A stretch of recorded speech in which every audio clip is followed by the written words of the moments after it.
अरे छान छान.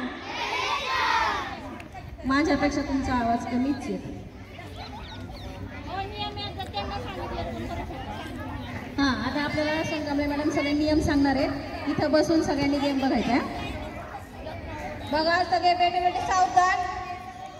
खेळ बऱ्यापैकी मुलांना माहिती आहे. खजिना शोध आपल्याला तिसरीला धडा होता आहे की नाही, तरी पण मी पुन्हा एकदा सांगते खेळाचे नियम.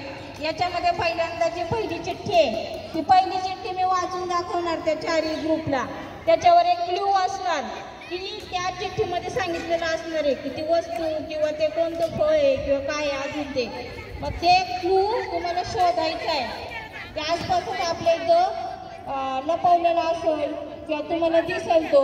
मग त्या क्लूच्या इथं पुढची चिठ्ठी मिळेल तुम्हाला. अशा चिठ्ठ्या आहेत 15. किती आहेत? 15 चिठ्ठ्या. त्या 15 चिठ्ठ्या सुद्धा तुम्हाला शोधायच्या आहेत त्या. आता काही विद्यार्थी ग्राउंडवर खेळत असताना त्यांनी पाहिलेलं आहे आणि त्याच्यामुळे खुश आहेत ते की आम्हाला माहिती आहे खजिना कुठे आहे. पण तसं डायरेक्ट खजिना मिळणाऱ्याला खजिना देणार नाही, खाऊही मिळणार नाही. त्याच्यामुळं स्टेप बाय स्टेप तुम्ही जायचं आहे.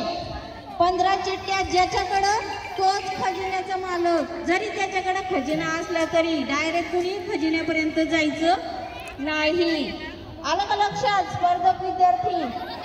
15 चिठ्ठ्या आहेत आणि शेवटच्या 15वी चिठ्ठी आहे नाही तर त्याच्यामध्ये 3-4 चिठ्ठ्या तुम्हाला अशाच सांगितलेल्या आहेत. आता ज्याचं हुशार असेल डोकं, ज्याला क्लू पटकन समजेल तो त्या 15व्या चिठ्ठीमधून योग्य तो पर्याय निवडणार, योग्य ती वस्तू निवडणार आहे.